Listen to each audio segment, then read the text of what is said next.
Na, bonjour, Bonjour, bienvenue sur Stage en Air. enchantée. À part le métier d'artiste, qu'aurais-tu souhaité faire dans la vie? Artiste. Sinon, non, j'ai fait tout ce que je voulais faire, donc il n'y a rien que je souhaite que je n'ai pas fait. Bonjour et bienvenue à Stage en Air. Aujourd'hui, nous allons rencontrer un artiste au parcours atypique. C'est Na, l'autre vie du papier. C'est parti. Quel est ton parcours alors à ce moment-là?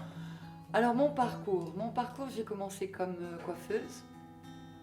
CAP, brevet, je pense une petite dizaine d'années de coiffure. Après, j'ai été restauratrice. Là, je prends les gros morceaux, hein, pas tous les petits trucs d'à côté, quoi, ce qui a été le plus important. Restauratrice, j'ai eu 3 bars-restaurants. Après, j'ai fait un brevet de chef d'exploitation agricole, spécialisé en biodynamique, pendant 6-7 ans. Après, je suis partie en Afrique. Là, j'ai été mosaïste et aussi un peu coiffeuse. Et c'est quand je suis rentrée d'Afrique que je me suis trouvée un petit peu désœuvrée et que je me suis mise à la sculpture sur papier. Et le regard porté de ta famille sur ce choix de métier? Alors, ma famille. Mes enfants, ils sont à 100%, 200% derrière moi. Ils adorent. Ma famille, il me reste ma maman, qui a toujours été fan. Et dis-moi, Na, à quoi consiste justement ton métier? Et Alors, quels sont les avantages et les inconvénients? bon, je ne sais pas si on peut parler en termes de métier. C'est quelque chose qui m'a toujours un petit peu dérangé de parler de métier, de parler de profession, de parler de travail. Bon, le travail, ça vient quand même d'un mot latin qui, au départ, est de la torture. Donc, je ne peux pas parler de profession ou de métier. C'est une passion qui est devenue un métier. Je pense que c'est au-delà du métier, c'est vraiment une passion, c'est une addiction, c'est une façon de s'exprimer, c'est plein de choses, mais le terme de métier ou de profession me gêne un peu, parce moi j'entends par le métier une technique et puis comment dirais-je, une expérience assez conséquente. Or moi ça fait pas vraiment longtemps que je fais de la sculpture sur papier, puisque je fête ma 4e année là au mois de juillet. Donc je sais pas si on peut considérer ça comme une profession ou comme un métier dans mon cas. En fait, tu es venu sur... et qu'est-ce qui t'a inspiré pour que aujourd'hui, que tu travailles le papier de telle manière comme tu le fais là aujourd'hui? Je pense que toute ma vie, j'ai eu des professions et des métiers pour des raisons, d'une part alimentaires, comme beaucoup de gens, et puis parce que artiste, c'est pas un métier, c'est pas une profession. On est regardé comme un peu marginaux. Tout de suite, c'est une image de bohème qui est pas fausse, hein, parce qu'on vit souvent de courant d'air et d'eau fraîche. Mais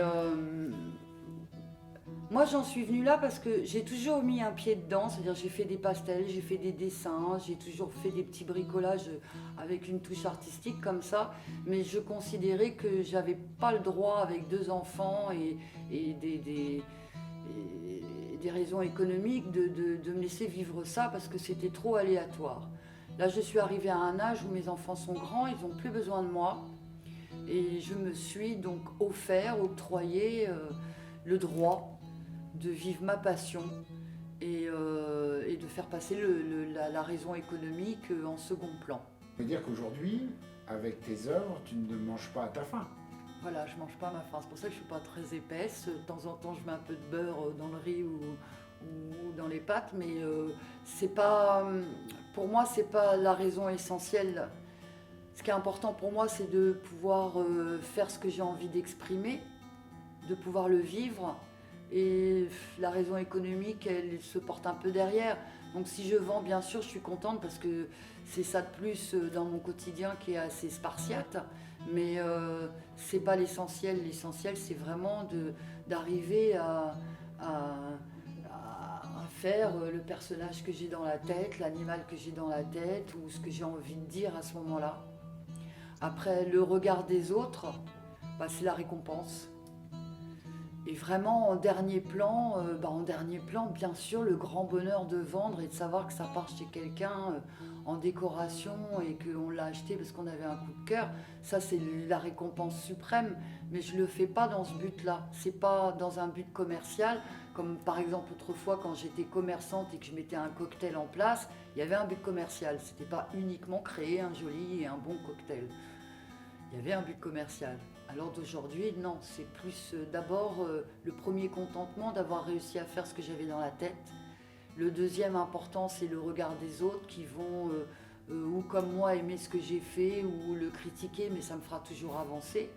Et en dernier point, la vente, qui est bien sûr la récompense suprême, on peut dire, et puis qui va permettre de vivre un peu mieux. Mais ce n'est pas le but premier. Pourquoi le papier? Alors ça, c'est une bonne question. Pourquoi le papier? Donc comme je disais précédemment, j'arrive d'Afrique. Et en Afrique, le papier, c'est une denrée rare et très très très chère. Et quand je suis rentrée en France, que j'ai vu ces tonnes de papier dans tous les sens, dans les boîtes aux lettres, dans la rue, avec ces présentoirs de prospectus ou de journaux d'annonces, enfin, mais du papier dans tous les sens, partout, partout, partout. Et vraiment, je me suis dit que c'était un matériau ici qui valait pas grand-chose apparemment pour la société française. Le papier vaut pas grand-chose. Et c'est quand même, ça vient quand même d'un être vivant, l'arbre. Et j'avais envie de, enfin, c'est l'autre vie du papier parce que voilà, j'avais envie que ce papier qui vient d'un arbre, qui est quand même un être vivant au départ, et puis qui finalement a une utilité, ça, pour des livres, pour des magazines, pour des tas de choses chouettes, l'utilisation du papier au niveau administratif, les courriers qu'on adore recevoir ou pas. Mais après qu'est-ce qu'on en fait? Rien. Et c'est quand même un matériau tellement noble, tellement riche en lui-même, que c'était dommage de voir toute cette quantité de papier inutilisé partir à la déchetterie. Et j'avais vu sur des tutos sur YouTube qu'on pouvait faire des sculptures avec le papier. Donc, étant un matériau jeté, considéré un peu comme déchet une fois que son utilité est passée, vraiment je me suis dit qu'il fallait que je fasse quelque chose avec ça. Donc c'est comme ça que j'en suis venue à faire de la sculpture avec le papier. Et j'ai découvert un matériau extraordinaire. Quand il est mouillé, qu'il est mélangé à la colle, on croirait un tissu d'une douceur extrême. Enfin, c'est super agréable à travailler. Au niveau du rendu, c'est pérennité, aucun souci. Ça dure plus d'une vie. Ça paraît incroyable, mais une fois qu'il est pris dans la colle et que vous lui avez donné ses formes, ça n'en bouge plus. Complètement, j'ai rencontré à Pont-l'Évêque un collectionneur de papier mâché qui a des œuvres qui datent du Moyen-Âge et qui n'ont pas bougé. Ça a traversé les temps. On méconnaît vraiment ce matériau et pourtant on le voit tous les jours dans les décors de théâtre. Tous les carnavals, les corsos fleuris, c'est du papier mâché. Et d'une année sur l'autre, les chariots, on les revoit revenir et ils sont toujours là, ils sont toujours beaux. Donc voilà, un super matériau. Et puis cette idée de recyclage, de redonner une vie à un matériau dans autre chose que son utilisation primaire, c'était vraiment très intéressant. Est-ce que dans tes œuvres, tu as eu certaines inspirations du fait de ton parcours comme ça, d'autres auteurs? Complètement. Je pense que ça se voit moins en ce moment parce que ça fait un petit moment que je suis rentrée d'Afrique, mais toutes les premières œuvres étaient vraiment inspirées. J'ai fait beaucoup d'enfants africains, beaucoup d'Africains, d'Africaines, des animaux d'Afrique. C'est normal, je pense qu'on est forcément inspiré par nos vies, ce qui nous entoure, la société, nos voyages, nos rêves, nos lectures. Nos vies sont inspirantes. Et Au jour d'aujourd'hui, penses-tu que justement, dans notre société, y a-t-il une réelle place reconnue, artistiquement parlant? Alors ça c'est pour moi deux questions. Y a-t-il une réelle place? Il y a toujours une place pour l'art. L'art c'est c'est le petit truc qui va ou venir parfaire et bien définir ce que tu aimes et ce que tu connais déjà, ou qui va te faire découvrir quelque chose que tu connais pas du tout. C'est un imaginaire qui se met en place et qui prend vie. L'art, c'est beaucoup de choses. Euh, enfin, ça peut être, ça dépend des artistes, hein, mais ça peut être aussi dénoncer une société, une époque, un système de fonctionnement. Bon, bah moi, j'espère contribuer avec mes sculptures en papier à un recyclage et encore une fois, redonner vie à un matériau qui a eu une première utilisation qu'on connaît, et puis bah, cette utilisation passée, on va le jeter. Non, on peut faire autre chose avec. Et alors, après, la place de l'artiste dans la société, je pense que malheureusement, n'ayant pas vécu au Moyen-Âge, je ne sais pas comment ils concevaient l'art au Moyen-Âge, mais disons que sur ces 2 siècles qui viennent passer, j'ai pas l'impression que ça ait beaucoup bougé. On est toujours les marginaux, on est toujours un petit peu à côté de la société professionnelle. Et non, il y a un manque de considération pour l'artiste. On a l'impression que l'artiste, je pense que c'est quelqu'un qui a trop de liberté, qui s'octroie trop de liberté, qui est libre, et ça gêne, parce qu'on n'est pas dans des sociétés où on nous permet de vivre librement. Donc l'artiste, il gêne parce qu'il est libre, il se permet de vivre avec 3 fois rien, il a des idées qu'il affirme, et je pense que ça c'est gênant. On est tous dans des travers de boulot limite esclavagistes, avec des 8h midi, 2h 6h, et l'artiste, lui, alors vous allez le voir 3 jours comme un oiseau sur sa branche. Bon, moi, en tant qu'artiste, je travaille quand même entre 8 à 14 heures par jour. Est-ce que les gens, quand ils voient mon travail, imaginent ce temps de travail derrière? Non, je pense pas. Ils vont regarder que je m'habille comme je veux, que apparemment j'ai des horaires élastiques et c'est moi qui les fais. Donc cette liberté-là, elle est pas acceptable. Et pourtant, un artiste, il travaille, mais comme un fou. Comme un fou, c'est des heures. Un tableau, c'est des heures. Une sculpture, c'est des heures. Un morceau de musique, c'est des heures de travail. Des heures de travail. Est-ce qu'aujourd'hui, tu ne regrettes pas justement d'avoir fait ce choix? Non, ce que je regrette, c'est de ne pas l'avoir fait plus tôt, de ne pas m'être libérée du carcan de nos sociétés, et de ne pas m'être mis dans l'art et avoir fait mes sculptures ou des peintures il y a 10 ou 20 ans en arrière. Ça, je regrette d'avoir attendu tout ce temps-là pour enfin vivre.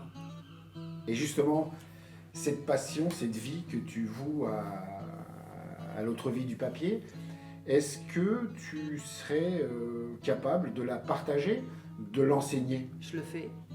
Alors je le fais avec des entreprises à Vresse qui me font venir pour des activités, soit pour leurs employés, soit pour les enfants de leurs employés.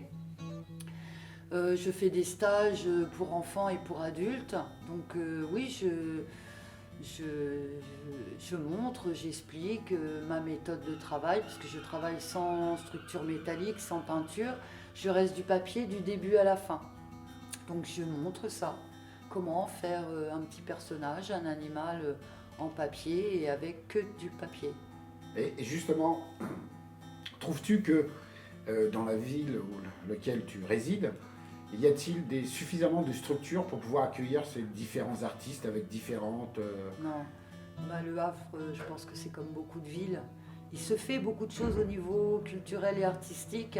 Bizarrement, comme beaucoup de villes, on va chercher des artistes de l'extérieur. Pourquoi? Parce qu'il doit y avoir un effet exotisme. Ça va être meilleur plus loin.